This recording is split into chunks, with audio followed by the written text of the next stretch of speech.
ഈ ഒരു വീഡിയോ ഒന്ന് ശ്രദ്ധിച്ചു നോക്കിയാൽ നിങ്ങൾക്ക് മനസ്സിലാവും പപ്പായ കാൽഷ്യം കാർബൈഡ് ലായനിയിൽ മുക്കി പേപ്പറിൽ പൊതിഞ്ഞ് വണ്ടിയിൽ കയറ്റി വിടുന്നത്.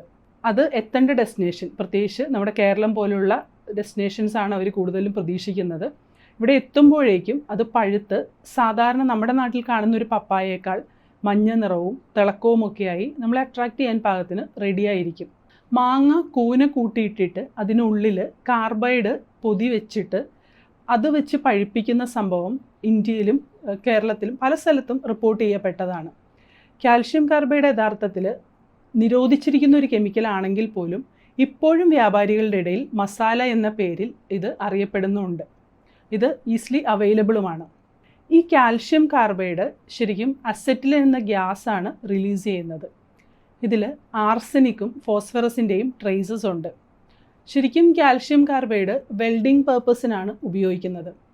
ഇത് വെള്ളത്തിൽ ലയിച്ചാൽ ഉണ്ടാകുന്നത് അസറ്റിലിൻ ഗ്യാസാണ്. ഇത് നമ്മുടെ ഉള്ളിൽ ഹൈപ്പോക്സിയ, അതായത് ഓക്സിജൻ കുറയുന്ന ഒരവസ്ഥ ഉണ്ടാക്കി നമ്മുടെ നാഡീവ്യവസ്ഥയെ പ്രതികൂലമായി ബാധിക്കുന്നു.